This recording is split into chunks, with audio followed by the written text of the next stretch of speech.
David, what unfolded in the early hours of Saturday or Shabbat, which also happened to be the festival of Simchat Torah? It's hard going back. I'm sure it is. And it's hard to get it out of the system, so I'll try.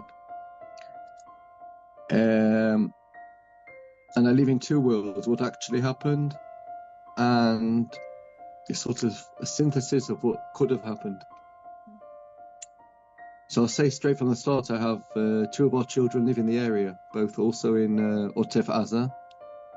I have one son married with three children, small children, twins and 3-year-old who live in Karmia, which is next to Nativ Asara.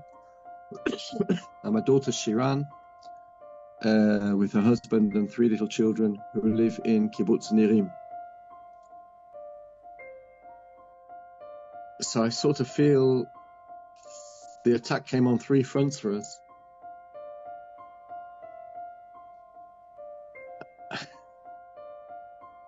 We were met by, I think it was about 20 to 7. I don't know why I woke up. I was awake already, which is a bit unusual on a Sabbath, but I woke up about 6:30, met by a huge amount of missiles, and went into the bomb room, which is something we've been doing for 20 years.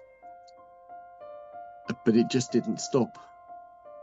It just didn't stop, and that was a bit strange. In fact, I think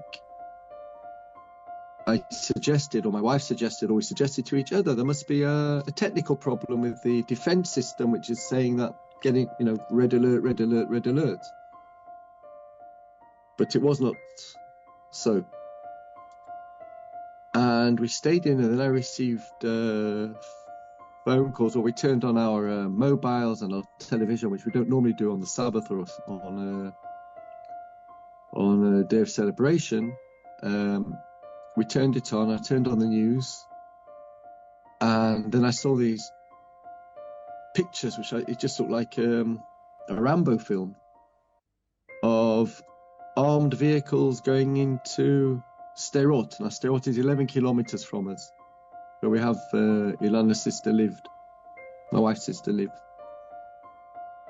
And I couldn't believe, but you feel, okay, the army will arrive and they'll sort it out. Thinking it was 1 car, 2 cars, 3 terrorists, 4. And then my son, who lives in Karmia, phoned and said, Abba, Ima, just stay in and lock yourselves into the bomb-proof room. I said, yeah, don't worry, we're fine. It was strange because I hope I still look young enough to look after my children and grandchildren, but suddenly I felt a bit old, helpless. Then we realized that things were totally abnormal, that the world was becoming to be turned upside down. Once we received a message to say that members of our defense team have been injured. They're being dealt with medically. But unfortunately, we have lost the majority of our foreign workers. I think that was a message where, as we say in Israel, the Asimon, the coin fell. We realized this wasn't a normal day. It wasn't a normal, what's been called in the past Sevev, just sort of a passing incident. By the evening, I have another son who's also in the army. He's 30 odd. And he was in Be'eri. And we were a bit torn to pieces. You get to a point where you don't really care about yourself. You care about your children, your grandchildren. And you get this sort of feeling that the family will be wiped out. How long can you ride your luck? I live with that feeling ever since.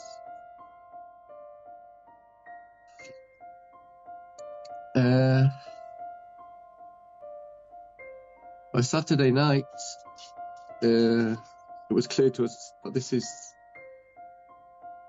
much more than we'd ever experienced.